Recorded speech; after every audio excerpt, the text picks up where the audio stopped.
Et si on se permettait de décloisonner le défi d'attention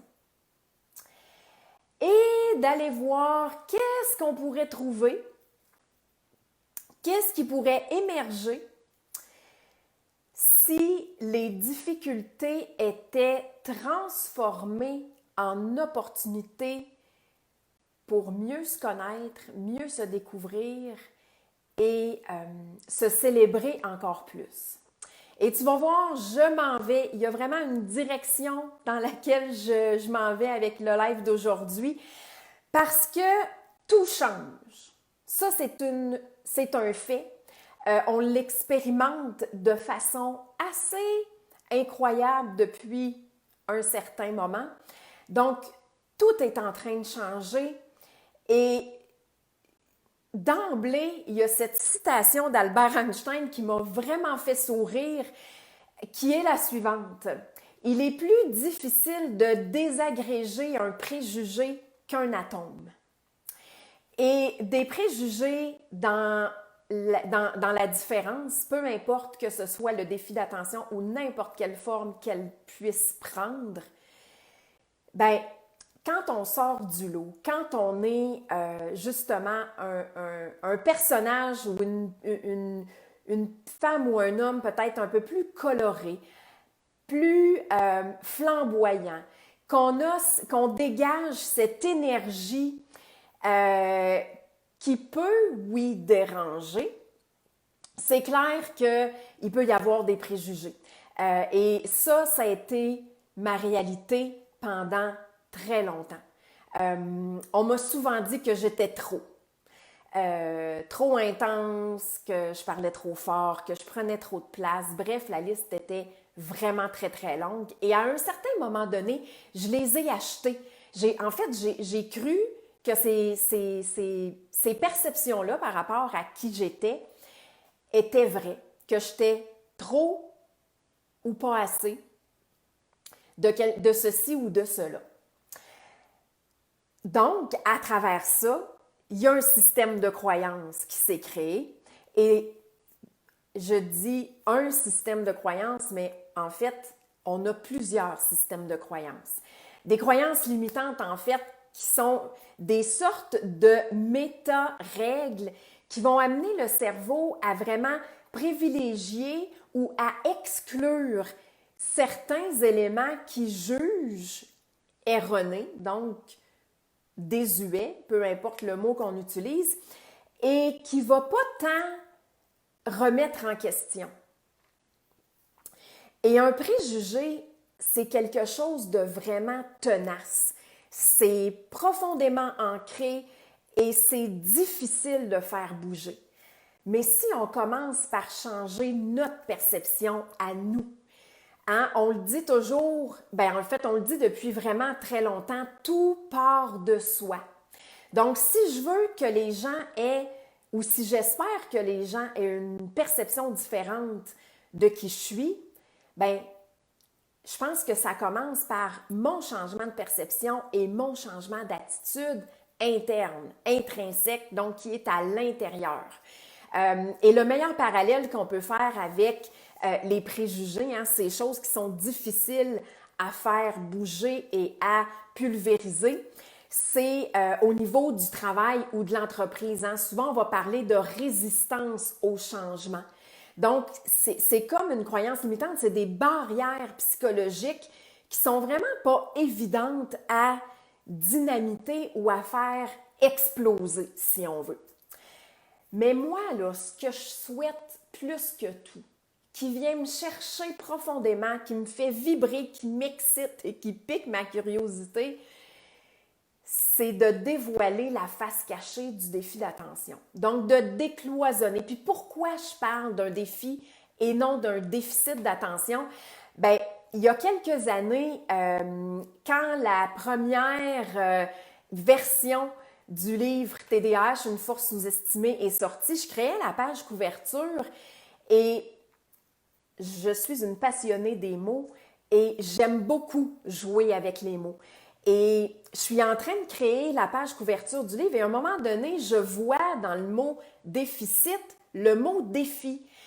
Et ça a ouvert tellement grand que je me suis dit, mais OK, moi, à partir de maintenant, c'est de cette façon-là que je veux en parler parce qu'un défi, c'est quelque chose qu'on peut relever, même si présentement, dans tout ce qu'on sait, dans tout ce qu'on connaît, dans tout ce qui constitue le défi d'attention, même si ça semble impossible ou compliqué ou peu importe, mais si on reste avec cette croyance-là que c'est pas possible, ça ne peut pas l'être.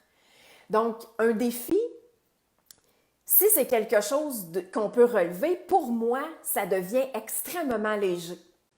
Ça ouvre des portes, ça élargit mon champ de vision, tandis qu'un déficit, ben, c'est quelque chose qu'on va avoir le réflexe de chercher à combler. Et pour moi, ça, c'est lourd.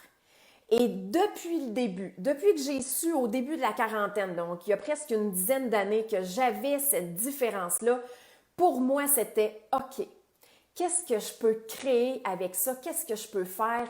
Et comment je peux amener ma contribution dans la vie des gens qui ont la même différence que moi, mais en ayant un discours qui est à mon image, à ma couleur, avec cette incroyable capacité que j'ai et que nous avons, hein, les hyper, à questionner les choses et à se dire, OK, mais s'il y avait autre chose, si on pouvait accéder à d'autres niveaux de compréhension, et ça, je vais y revenir un petit peu plus tard.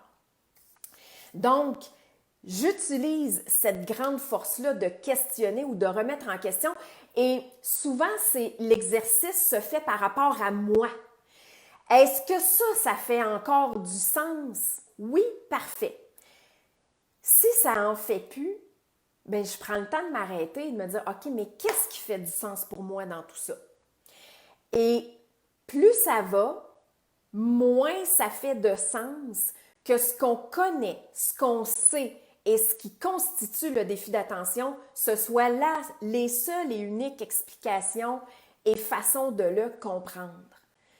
Et on est en perpétuelle évolution, ça aussi c'est un autre fait. Tout évolue, tout change. L'humain, les schémas de pensée, les habitudes, les concepts, les systèmes. Alors pour moi, c'est comme de me donner la permission de voir plus grand. Juste par simple curiosité, découvrir peut-être des nouvelles possibilités. Et dans le processus, il y a un désapprentissage à faire. Je ne sais pas si le mot existe, mais je disais tantôt que j'aime jouer avec les mots, donc tu comprendras que j'aime aussi en inventer. Donc, désapprendre qu'est-ce qu'on a appris ou qu'est-ce qu'on sait du défi d'attention. Et là, j'ai une question pour toi. Et moi, je ne suis pas là pour te donner des réponses, pour te donner des façons de faire, parce que si je fais ça, je t'enlève une partie de ton pouvoir de décision, de ton libre arbitre. Et moi, ce que je veux, c'est que tu puisses vraiment partir à la découverte dans cette grande exploration que j'ai créée comme univers, si ça vibre et si ça parle pour toi. S'il n'y a rien qui résonne, ben c'est parfaitement OK. Et peut-être que nos chemins vont se recroiser éventuellement. Peut-être que pas, mais c'est correct. Tout est parfait. Donc, ma question est la suivante.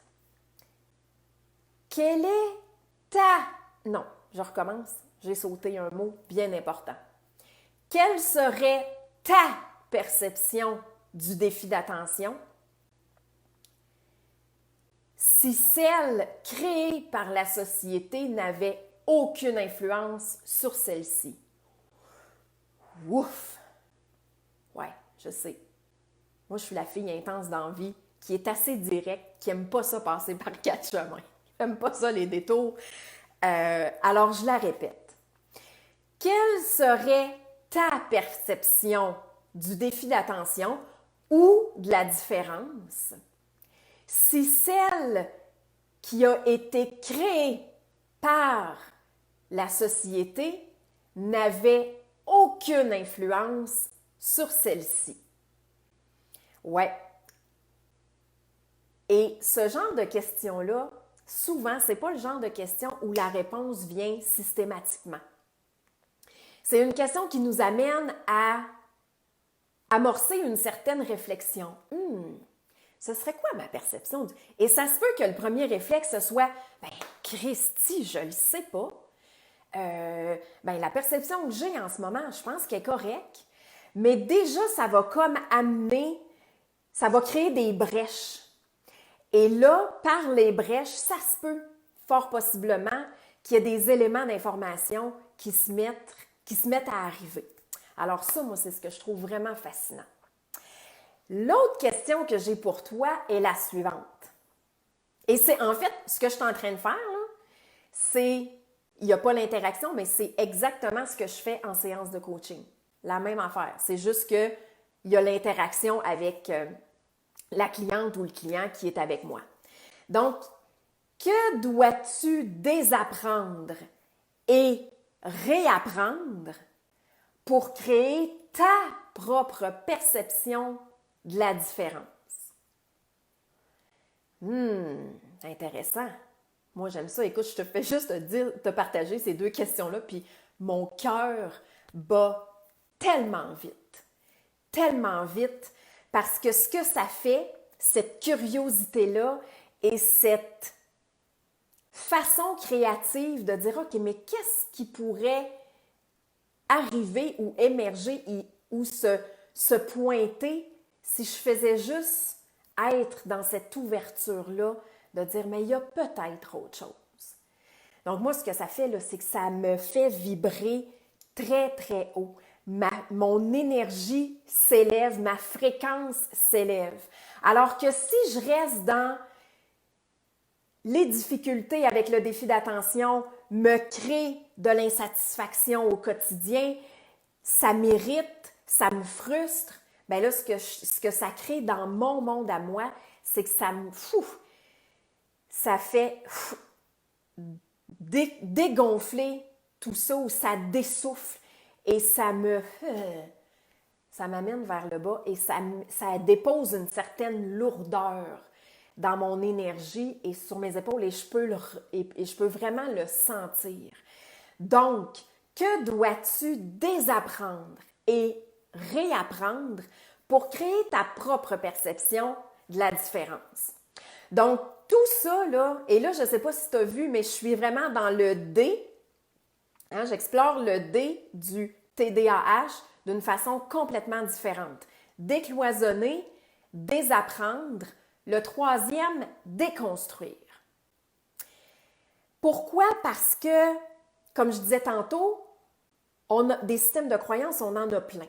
C'est des croyances qu'on a achetées de nos parents, des différents systèmes dans lesquels on a évolué. Et en fait, ça a été utile à un certain moment donné d'avoir ces croyances-là. Mais là où on est rendu, l'ère ou l'époque dans laquelle on est présentement et depuis déjà un bon moment, c'est plus nécessaire. Donc, on a à revoir nos croyances pour, en fait, identifier celles qui sont erronées. Même chose pour les perceptions. Donc, changer notre paire de lunettes ou notre façon de voir parce que celle qu'on a nous empêche d'aller de l'avant et nous freine dans notre évolution.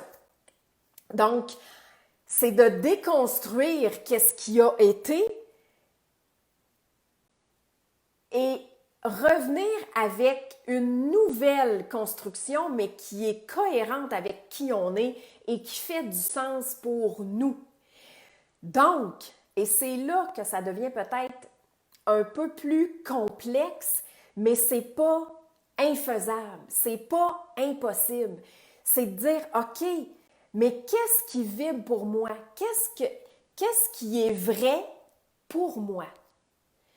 Pas pour mon chum, pas pour mes enfants, pas pour ma famille, pas pour mon boss, mes collègues de travail. qu'est-ce qui est vrai pour moi? Est-ce que ça me permet de m'élever ou est-ce que ça me tire vers le bas?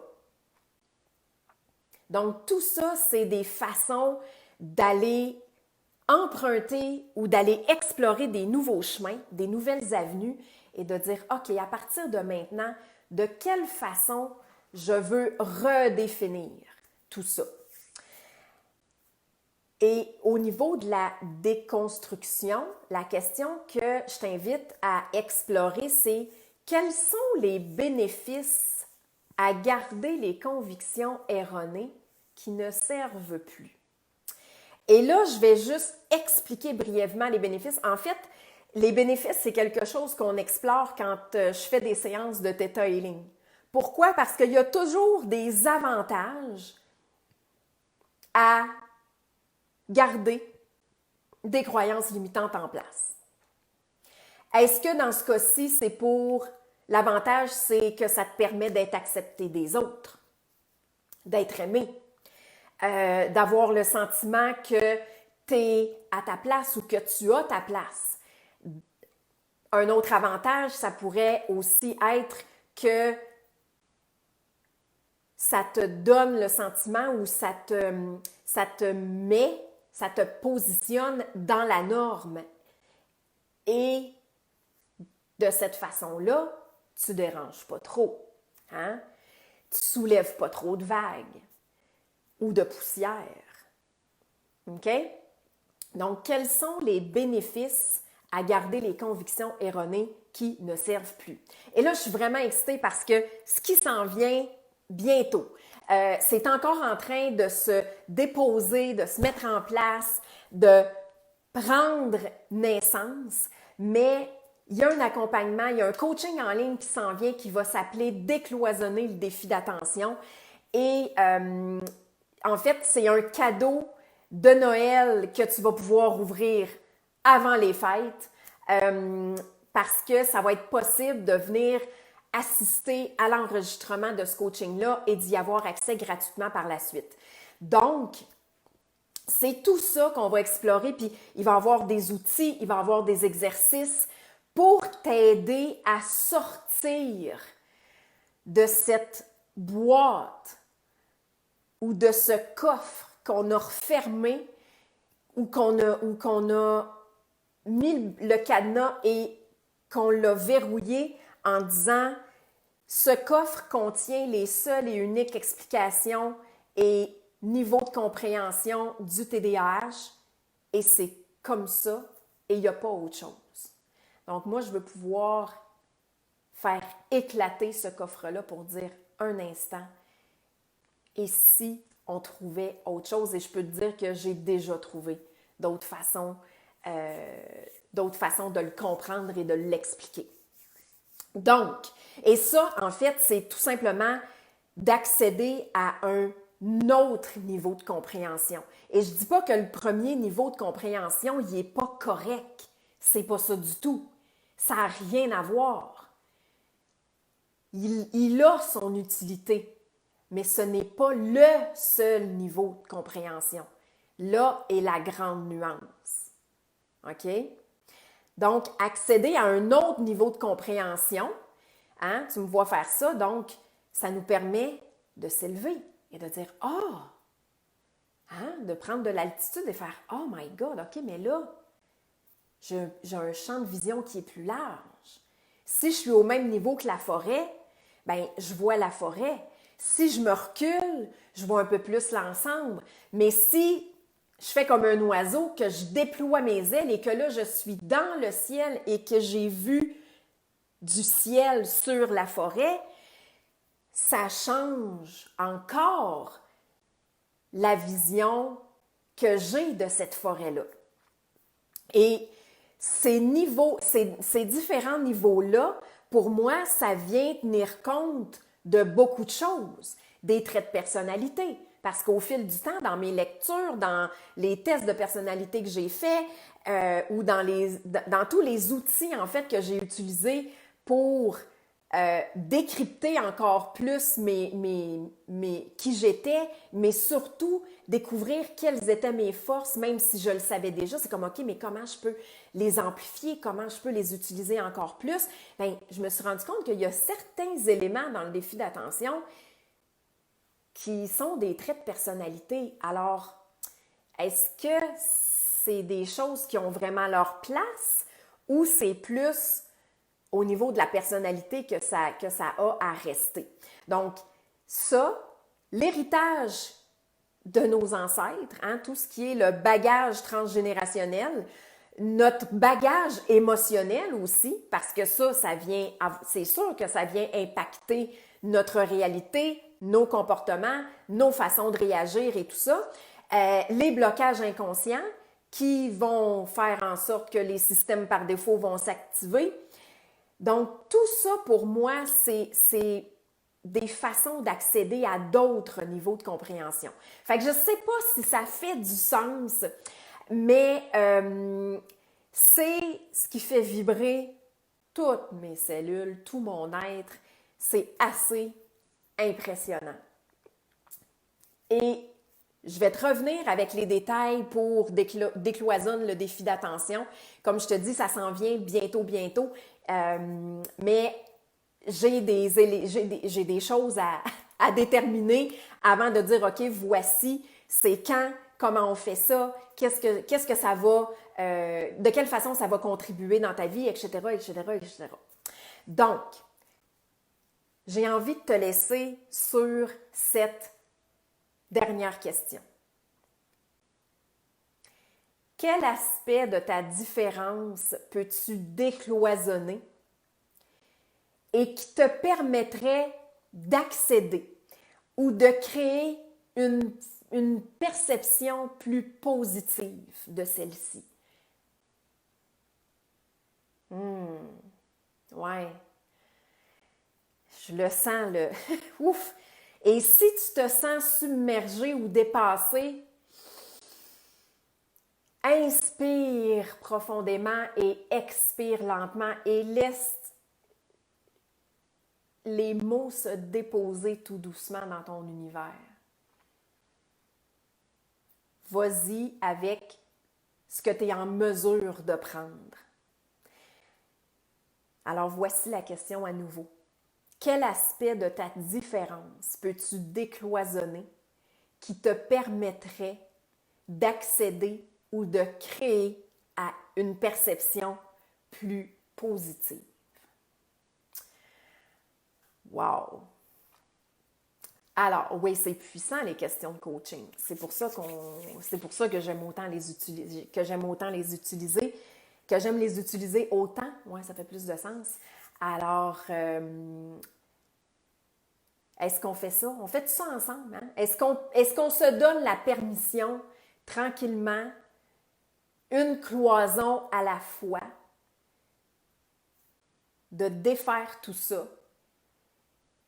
et de voir qu'est-ce qui est là en bout de ligne, qu'est-ce qui fait du sens pour nous et comment on peut créer quelque chose qui est complètement en cohérence avec qui on est et non la personne qu'on veut ou qu'on nous demande d'être ou qu'on nous exige même d'être.